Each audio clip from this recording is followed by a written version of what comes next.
حامدا ومصليا ومسلما أما بعد فقد قال رسول الله صلى الله عليه وسلم إياكم والحسد فإن الحسد يأكل الحسنات كما تأكل النار الحطب أو كما قال عليه الصلاة والسلام.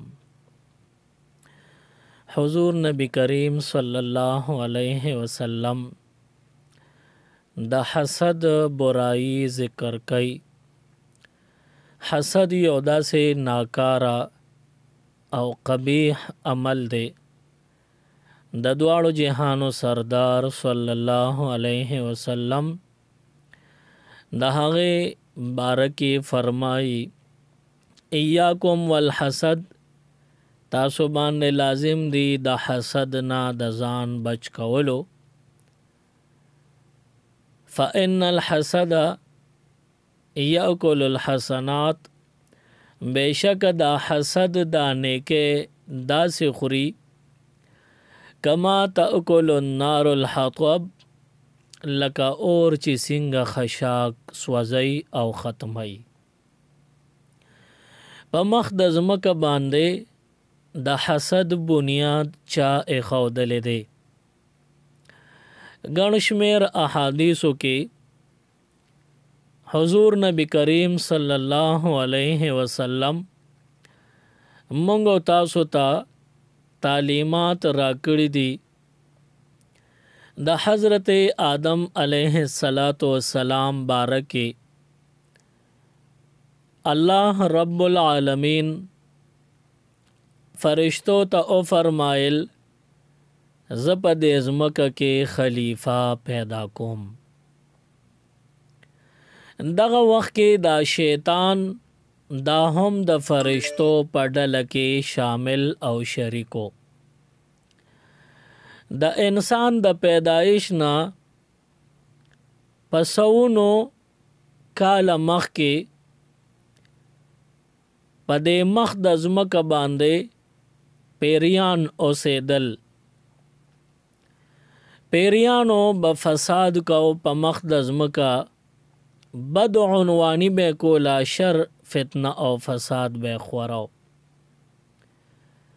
او کله کله اسمانونو نه فرشته ځمکو ته به را نازلې شوې.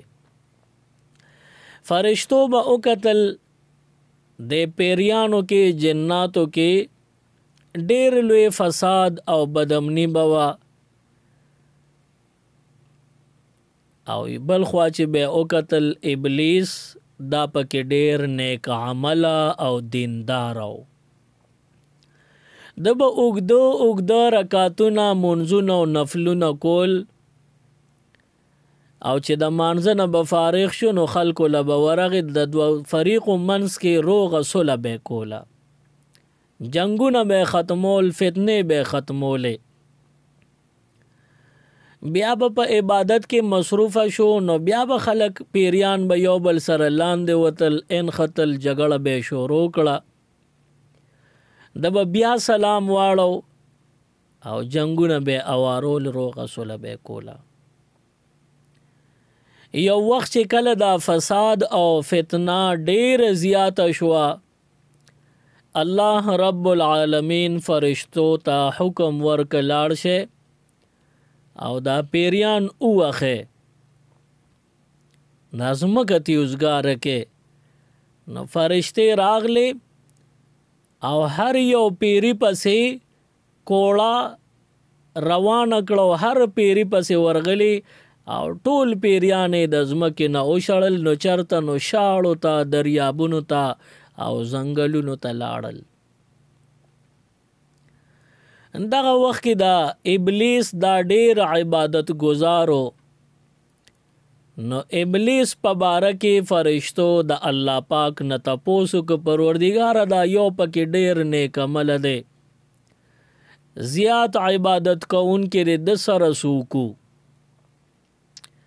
الله رب العالمین نا فرشته ته اجازت غواړي، پروردګار ډیر نیک عمل دی او ښکلې منځونه کوي، کستا مونږ ته اجازت وي نو دا نور پیریان فسادیان او شریر دی دا پکې نیک عمل دی نو د دې خراب خلکو د دې زین به اسمانونو ته خپل مجلسونو ته بوزو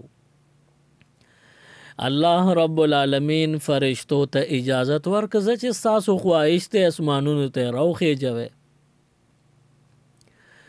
فرشتو د الله په حکم باندې ابلیس ځان سره اسمانونو ته بوتلو خو بیا هم د جنس په دې نه بدلیږي چې ګنې دې فرشتو سره یو ځای شو د دنم فرشته جوړه شو جنس نه دی بدل او ماغه شان جن او پیرې دی فکان من الجن ففسقا قرآن فرمای چې دی د پیریانو د جنس نه وو دا نه چې ګنې اسمان تو ختنو فرشته ته جوړه شو او ماغه پیرې دی اومغه ابلیس دی آسمانونو کې سو زمانہ ډیر خکول عملونه کړی دي د الله په علم کې مخکینی موجوده آینده دا ټول حالات شتا نو الله رب العالمین ته علم کې وو چې زب حضرت آدم علیه السلام پیدا کوم سوک به اعتراض نه کوي صرف ابلیس به اعتراض کوي او دغه اعتراض په وجه به دې زه گمراه کوم دې به ذلیل کوم دې وخت نه ابلیس خپل انجام معلوم دی او نه نور فرشتو ته د انجام معلوم دی رب العالمین فرشتو ته حکم وکړ وی تاسو کې به یو کس هغه گمراه کیږي یو درکې هلاکی دن کې دی نو هر فرشته سره یره پیدا شو چې دا به په مونږ کې څوک داسې بد نصیب وي چې هغه به هلاکیږي او ذلیل کیږي د فرشتو خو په ابلیس دا ګمانم نه راته چې هغه بربادیږي نو هغه به ابلیسي ځکه ابلیس خو دومره ښکلې عملونه په ځمکم کړي په اسمانونو کې چې فرشتې وایي زبرګ دی نو بس همدا دی نو فرشتو سره خپل ځان غم پیدا شو خپل یره پیدا شو چې ګنې مونږ سره چرته داسې ونشي مونږ برباد او هلاک نشو نور الله ته پتا د الله رب العالمین په علم کې شتا چې هلاکی دن کې بسو کی نو روایت کې راغلی دی وی دا ابلیس با اسمانونو کې ګرځیده د فرشتو خپل ټولو باندې باورته هغه فرشته به د الله رب العالمین مخ کې عاجزی او پجړا به چې مونږ سره بس کېږي زمونږ انجام بسینګوي ابلیس کې غرور پیدا شوی دی چې زه خو په ځمکم په عبادتو کې زیات مشغولو ما او په اسمانونو کې زمانه زیات عبادت گزار نشته نو انجام چې دار چا خرابي وي به خو زما خو بني نور فرشتو په خپل انجام جړل او ابلیس غاور او په دغه وخت کې نو ابلیس براغه د فرشتو ته وی وی دا الله خبره د ته یاد ده چې یو بدر کې هلاکیږي د ځان فکر کوي یو بدر کې هلاکیږي نه دا خبره چې فرشتو بور نور به هم اوجړل او د ابلیس نه د چاته مو چې دا بربادیږي هلاکیږي دا به ابلیسي بیا یو وخت دا سراغ الله رب العالمین د حضرت آدم علی نبینا و علیہ الصلات والسلام د پیدائش اراده وکړه زمکه کې خلیفہ پیدا کوم نو شیطان پزړه کې رالل چې دا د زمکه خلافت د پاره بل څوک پیدا کین نو ولې زو کمې ما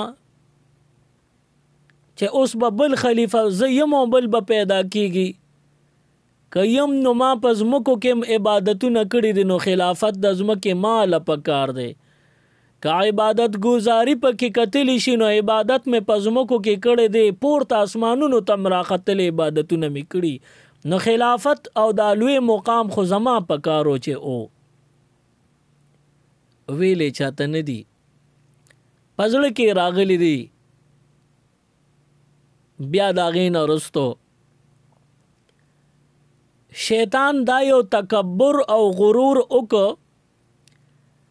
چې کوم خلیفہ حضرت آدم علیه السلام پیدا شو، رب العالمین فرشتو له حکم ورکوي سجده ورته وکړي. ټولو فرشتو سجده وکړله، خو شیطان سجده ونه کړله.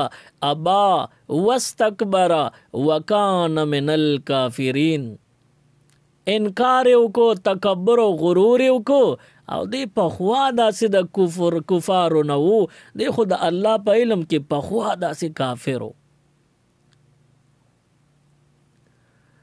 نو الله رب العالمین شیطان دغه ځای کې برباد کو، او د دا کفر اوس فرشتو تخکاره شو چې هغه بربادیدونکي او هلاکیدونکي چې الله به وي یو به هلاکیږي هغه دیو.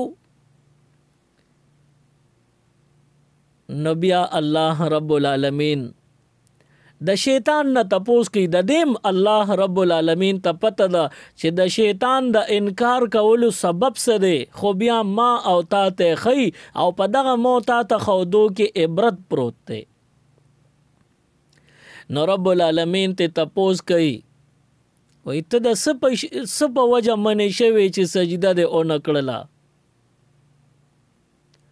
سجده د آدم علیه السلام ته ولې ونه کړه؟ نو شیطان ورته وایي چې انا خیر منه، زه بهتر یم، غوره یم د آدم علیه السلام نه. خلقتنی من نار، زه د ګوره د اوره پیدا کړی ما، وخلقته من طین، او آدم علیه السلام د خټې نه جوړ کړی او پیدا کړی دی. نو ظاهره خبره ده دا اور په برزي او خوره کرا غزار کې نو ځمکې له بزي ښکته بزي، نو کوم چې په برزي نو دا قابل احترام وي. نه ابلیس وي زه د اور پیدا، د اور لمبم په برزي، نو زه د اور پیدا، نو زه معزز یم، د دې خلافت او د ځمکې د نیابت لایق زوم. آدم علیه السلام خو د خټو نه د خاورو نه جوړ کړی دی، افضل نه دی، زه ته افضل یم. دغه ځای کې ځان افضل او حضرت آدم علیه السلام یې کمتر وګڼو، نه ځان نه ښکته یې وګڼو، تکبر یې وکړو، او بیا یې ویلی دی وایي دا مرتبه مال راکول پکارو. نو دې ځای کې دا حسد آدم علیه السلام سره وشو. په مخ د ځمکه ډومبنې حسد بنیاد چا ایښی دی؟ نو دا شیطان ابلیس د حسد بنیاد ایښی دی. آدم علیه السلام سره یې حسد وکړو چې دا کم مقام د دل ورکړی دی د دې لایق نه ردات والو مال راکه، زه د دې لایق او مستحق یم. حسد دیته وایي. د حسد نور تعریف او پیجنګلو داسې ده چې الله رب العالمین یو بندل خپل خاص نعمت ورکی، هر یو نعمت چې وي، او بل بنده ورته وګوري د زړه خفه شي چې دا دل الله پاک دا نعمت ولې ورکړی دی، دنه دی واخلي او مال دی راکي، د دې خو زه لایق یم. نه دې ته حسد ویلی شي. نو حضور علیہ السلام فرمائی الحسد یأکل الحسنات کما تأکل النار الحطب. الحسد یأکل الحسنات، دا حسد نیکے خوری، کما تأکل النار الحطب، لکه څنګه چې اور دا خشاک خوری او ختمیه. د ابلیس څومره ډیر اعمالو، هغه اعمال چې فرشتې ته نه هم متاثر وي، په مخ د ځمکې هم ښکلي عملونه او عبادتونه کړي دي، دا اسمانونو په ښکلي مجلسونو کې د فرشتو په صحبت کې هم ښکلي عملونه کړي دي، خو یو حسد پکې راغی د ابلیس په عملنامه کې چې څومره نیکۍ وي ټولې داسې ختمې کړې لکه اور چې ولګي او خشاک ختموي او خوري. د دې په وجه باندې د حسد خراب مرض د دې نه ځان ساتل پکار دی. حضرت نوح علیه السلام په دور کې چې کله آسمانونو نه اوبه راورېدل شروع شو او ځمکې هم د خپلې اوبه را وویستلې، یو لوی طوفان ترنه جوړ شو. د نوح علیه السلام په دور کې چې کم د اوبو سیلاب راغلیو، د هغې په باره کې مفسرینو لیکلی دي، وی د ټولو نه لوی غر د جودي و. دغه د جودي غر باندې یوه ښځه وه نه مسلمانېده.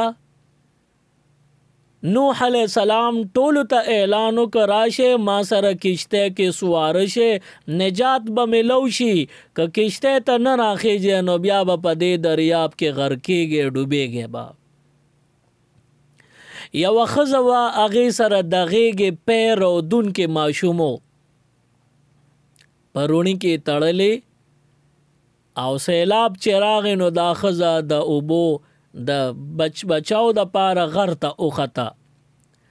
د جودي غر په دغه علاقه د ټولو نه زیات اوچت او دنګ غړو، اوچت غرو. نو دغه ښځه دغې غر ته ختلې ده چې دا خپل ماشوم د دې سیلاب او د اوبو د غر کېدو نه بچ کی. نو په مزه مزه غر ته بره خطه ورو ورو اوبم زیاتې دی. آخر کې اوبه دونه زیاتې شوې چې د غر څوکې ته ورسېدې او دا ښځه هم د غر په څوکه ولاړه ده. دغه وخت کې د ښځې دا ماشوم ځان سره کلک نیولې او ټوله دنیا یو خړ سیلاب دی، هر طرف ته اوبه اوبه دي، د غر څوکې ته اوبه رسېدلې دي. آخر کې دا اوبه نور هم زیاتېدې د دې ښځې تر پنډو ورسېدې. اوبه نورې زیاتېږي تر نامې پورې ورسېدې، چې کله اوبه نور هم د نامې نه په بره کېدو شوې نو دې ښځې د غېږې دا ماشوم داسې لږ اوچت ونیوه. چې اوبه نورې تر د سینې پورې شوې نو دا ماشوم یې داسې رو اوچتاو.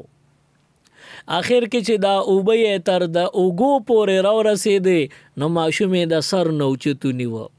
چې کله د مرۍ نه اوبه ور واوړېدې نو دا ماشوم یې نور هم لاسونه څونه اوچتېدل، هغه هم لاسونه اوچت کړل، ماشوم یې نور هم اوچت کړ.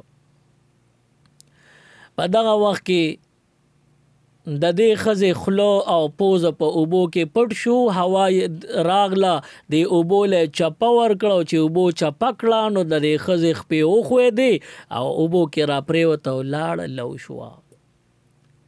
پتم اونه لګي د دغه ښځو دغه ماشوم چرته لاړل، سیلاب ختم کړل، غیبې کړل. دونه لوی طوفان راغلی و، دا په ټوله دنیا باندې سیلاب و، دا نه چې صرف په یو خاص علاقه بلکې په ټوله دنیا باندې دا سیلاب و. او په ټوله دنیا کې چې څومره انسانانو یا څونه مخلوقاتو هغه ټول نسلونه یې ختم کړل، اونې بوټي هر یو شی ختم شو. مخ د ځمکه څه پاتې دي؟ صرف هغه کشته او په کشته کې چې څه دي هغه به پاتې وي. نو نوح علیه السلام دغه کشته کې ځان سره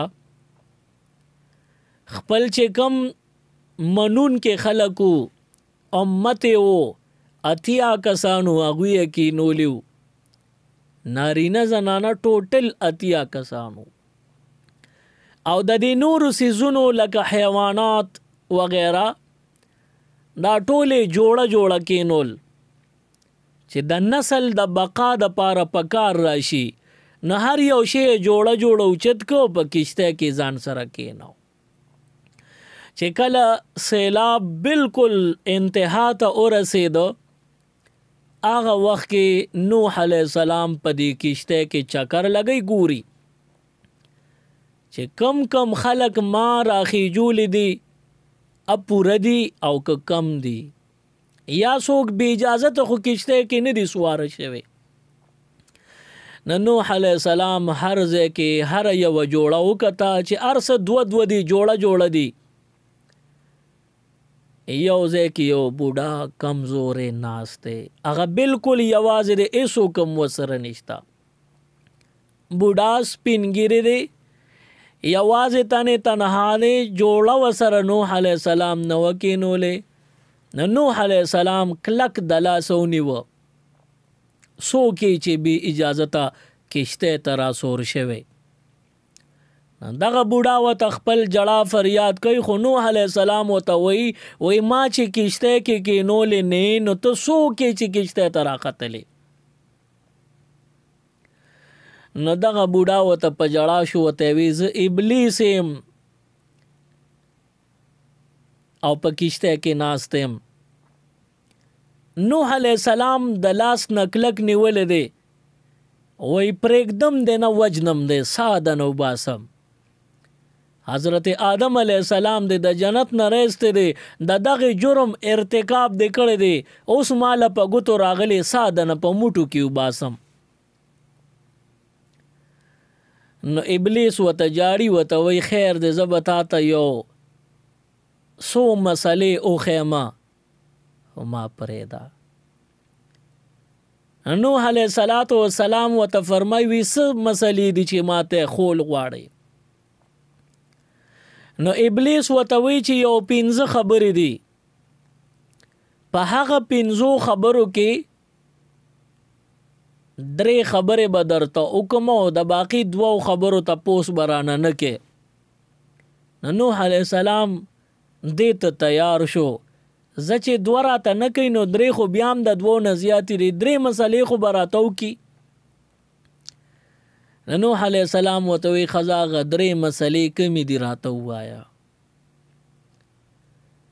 نو فورا جبرائیل امین علیہ السلام راغی وی الله رب العالمین فرمای چې دا ابلیس پرګدما کلکیونیسا او وته وای چې دا کمې 3 خبرې راته کول غواړي دا راته مکوا کمې چې 2 خبرې دي هغه 2 خبرې راته وکا د غدرې په بلوله دغه راته موایا ابلیس ډیر کوشش وکړ چې زه د غدرې وایم دورته نوم نوح علیہ السلام وی زما د لاس نه د تیغ راو د ته نه ملاویږي صرف دغه 2 مسلې وای سس مسلې دي د غدرې پرېدا نوح علیہ السلام ته دا ابلیس خپل یو 2 جرمونه خی چې دا غي د لاسه انسان د هلاکت کندې ته پروزی او یو خدا چې بنده دی حسد نه کوي چا سره او دویم دا چې بنده دی حرسم نه کوي د هر یو شی ارس دی نه کوي دا 2 سيزونه دي چې بنده هلاکیږي شیطان وی چې حمله په کوم نو د دې 2 سيزونو په وجه په کوم یا بده حسد کوي او یا بده حرس کوي او بیا د دې د پاره ځان له دلیلونه ذکر کړل وی حسد دومره خطرناک شی دی چې ماته الله رب العالمین حکم کو آدم علیہ السلام ته سجده وکا خو آدم علیہ السلام سره پزړه کې زما حسدو زما زړه کې هغه سره بغض او حسدو داغي په وجه سجده مې او نکړه نو زما دون ډیر عبادتونه چې فرشته متاثر وي هغه ټول عبادتونه مې ابس او ضایع لاړل ما حسد کړو حضرت آدم علیہ السلام سره داغي د لاس زما ټول عبادت رایگا او ضایع لاړل ابس شو او دویم خبر حرس بنکه که حرس دے اوکو نو داغي د پارا انسان بیا ایمان هم پرېږ دی او د ډیرو نعمتونو نه محروم شي د دې د وجې ابلیس حضرت نوح علیہ السلام ته وی چې د حرس نه بم ځان ساتي او د دې دا دلیل وی آدم علیہ السلام چې کله جنت ته لاړ په جنت کې لګیا دی مشغول او مصروف دی ډیر خوشاله وی زورلم ما دوکه کول غوستل چې آدم علیه السلام به څنګه د جنت نه رابار کم، خو آدم علیه السلام داسې څه زه پې نشم غالب کېدی چې هغه مې تیرست او د جنت نه مې رابار کړو. آخر مې د هغې بوټي نه چې منې شوی او د هغې ایرس مې وله زړه کې پیدا کړ. نو آدم علیه السلام نه د جنت زندگی زیات تیرولو حرص پیدا شو په زړه مبارک کې چې زه به دا میوه اخرم. یو تینا ایره وشوه، بل شیطان وی ما ورته ایرس ور مخکې که دا میوه دې وخوړه همیشه به په جنت کې پاتې شي. نو د حرص د وجې نه مې هغه د جنت نه رابار کو. که دغه ایرس ورته ما نو لالچ ور مخکې کړی، ایرس مې نو ور اچولی، دی به همیشه لپاره په جنت کې و. خو حرص یو داسې خطرناک شی دی چې آدم علیه السلام پې د جنت نه رابار شوی دی. اگر چې دغه حرص قبیحه نه دی، یو دا حرصي بنده خوراکي هر څه زر زر لوړ لوړ خولې ته اچوي چې زه ډېر وخورم، نو دا خراب حرص دی. او یو دغه حرص دی چې په جنت کې ډېر ټیم تیرو، نو دا خو قبیحه حرص نه دی، خو بیا هم حرص خو دی. د دې په وجه باندې هغوی د جنت نه رابار شو. دا واقعه امام غزالی رحمت الله علیه په خپلو ملفوظاتو کې ذکر کړې ده. معلومه شو چې انسان که حسد کوي د بل بنده سره، د دې حسد د لاسه د جهالت او د هلاکت کندې ته به پروزي، ډېر لوی مقام کې وي، هغه به الله واپس اخلي. نو حسد نه ځان ساتل پکار دي. حسد چې په زړه کې وي جنت ته تلل ممکن نه دي. حسد چې د زړه نه بار شو نو جهنم ته تلل ممکن نه دي. یو صحابي دی هغه فرمایي، حضرت عبدالله بن عمر ابن العاص رضی الله تعالی عنهم اغي فرمایي وی حضور علیہ السلام سره په جمعات کې ناستو او وی پیغمبر علیہ الصلوۃ والسلام یو صحابي را روانو، هغه ته داسې اشاره وکړه چې جنتی را روان دی. وی مونږ ټولو پسې مخ ور واړو، وتم کتل چې داسې څه عمل پکې دی چې هغه په وجه دی جنتی دی. وی مونږ ورته کتل وی لاس کې پیزار دی، چاردامې کړی دی، لاس کې بل لاس کې مسواک دی او د ګیرې نه اوبه ساسي. او وی مونږ ورته کتل، حضور وی چې دا جنتی دی. نو دا صحابي فرمای وی زما زړه کې دا یو خیال راغی چې د دا جنتی کې دو صفت معلوم کم، نو زم هم دغه صفت خپل کم چې دی پس باندې جنتی دی، هغه عمل به زه خپل کم، زبم جنتی شم. نوې ډېر مې وکتل راوکتل، خو ځکه داسې د ځان نه زیات څه خاص عمل مې ونه لیدو چې د ده عمل بیل او زمونږ په شان عمل یې کو. نو ما پکې څه نوټ نه کړل. نو چې د جمعات نه بار فارغ شو وتو، نو دغه صحابي ته مې غلی شانه وی چې صاحب زه ستا میلمه کېدل غواړم. نو دغه صحابي راته وی چې یا بسم الله، دا خو ډېره د خوشحالۍ خبره، راځه زما میلمه شه. ما ورته وی چې د 2-3 ورځو میلمه به دی. راته وی چې ډېره ښه خبره ده، راځه. وی زه د هغه کور ته لاړم او زما یې ښه مهمان نوازي شروع کړه، ښه خیال یې راله وساته. او امام له د هغه عمل کته د څه په وجه چې حضور فرمایي دا جنتی دی، او د کې او زمونږ عملونو کې هیڅ فرق مو نه لیده.